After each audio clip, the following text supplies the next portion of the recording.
بسم اللہ الرحمن الرحیم۔ السلام علیکم۔ اللہ تعالیٰ سے دعا ہے، اے پروردگار ہمیں وہ ایمان عطا کر جس میں لذت ہو، وہ زبان عطا کر جس میں تاثیر ہو، وہ آنکھ دے جس میں حیا ہو، وہ دل دے جس میں اللہ کا ڈر ہو، وہ سینہ ہو جس میں قرآن ہو، وہ چال جس میں عاجزی ہو، وہ زندگی دے جس میں اسلام ہو، وہ قبر دے جس میں سکون ہو، اور جنت میں وہ مکان دے جو رسول اللہ صلی اللہ علیہ وآلہ وسلم کے پڑوس میں ہو۔ آمین ثم آمین۔ آج انشاءاللہ سورہ شورى کی آیت نمبر 13 کی تفسیر، جہاں سے پچھلی دفعہ سلسلہ ٹوٹا تھا، انشاءاللہ آج وہیں سے سٹارٹ کرتے ہیں۔ اعوذ باللہ من الشیطان الرجیم، بسم اللہ الرحمن الرحیم۔ وما امروا الا لیعبدوا اللہ مخلصین لہ الدین حنفاء ویقیموا الصلاۃ ویؤتوا الزکاۃ وذالک الدین القیمہ۔ سورہ البینات آیت نمبر 5۔ اور ان کو حکم نہیں دیا گیا مگر اس بات کا کہ یکسو ہو کر اپنے دین کو اللہ کے لیے خالص کرتے ہو، اس کی عبادت کریں اور زکوٰۃ دیں، اور یہی راست رو ملت کا دین ہے۔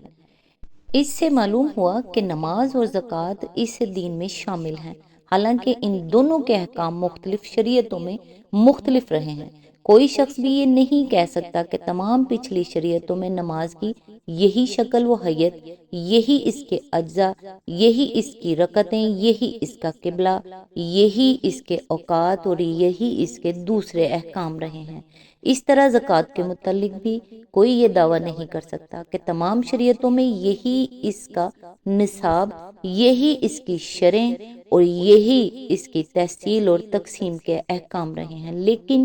اختلاف شرعی کے باوجود اللہ تعالیٰ ان دونوں چیزوں کو دین میں شمار کر رہا ہے۔ نمبر 2، حرمت علیکم المیتات والدم ولحم الخنزیر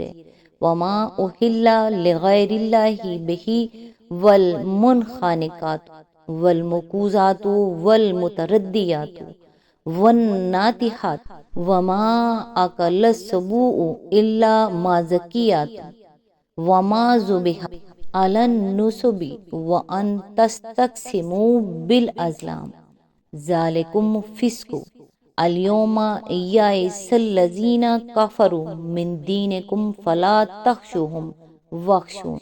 الیوم اکملت لکم دینکم۔ سورہ المائدہ آیت نمبر 3، یعنی تمہارے لیے حرام کیا گیا مردار اور خون اور سور کا گوشت اور وہ جانور جو اللہ کے سوا کسی اور کے نام پر ذبح کیا گیا ہو، اور وہ جو گلا گھٹ کر یا چوٹ کھا کر یا بلندی سے گر کر یا ٹکر کھا کر مرا ہو، یا جسے کسی درندے نے پھاڑا ہو، سوائے اس کے جسے تم نے زندہ پا کر ذبح کر لیا، اور وہ جو کسی آستانے پر ذبح کیا گیا ہو۔ نیز یہ بھی تمہارے لیے حرام کیا گیا ہے کہ تم پانسوں کے ذریعے سے اپنی قسمت معلوم کرو، یہ سب کام فسق ہے۔ آج کافروں کو تمہارے دین کی طرف سے مایوسی ہو چکی ہے، لہٰذا تم ان سے نہ ڈرو بلکہ مجھ سے ڈرو۔ آج میں نے تمہارے دین کو تمہارے لیے مکمل کر دی۔ اس سے معلوم ہوا کہ یہ سب احکام شریعت بھی دین ہی ہیں۔ نمبر 3، قاتل الذین لا یؤمنون باللہ ولا بالیوم الآخر ولا یحرمون ما حرم اللہ ورسولہ ولا یدینون دین الحق۔ سورہ التوبہ آیت نمبر 29، یعنی جنگ کرو ان لوگوں سے جو اللہ اور یوم آخر پر ایمان نہیں لاتے، اور جو کچھ اللہ اور اس کے رسول نے حرام کیا ہے اسے حرام نہیں کرتے، اور دین حق کو اپنا دین نہیں بناتے۔ معلوم ہوا کہ اللہ اور آخرت پر ایمان لانے کے ساتھ حلال و حرام کے ان احکام کو ماننا اور ان کی پابندی کرنا بھی دین ہے جو اللہ اور اس کے رسول نے دیے ہیں۔ نمبر 4، الزانیات والزانی فاجلدوا کل واحد منہما مئات جلدۃ ولا تأخذکم بہما رأفۃ فی دین اللہ ان کنتم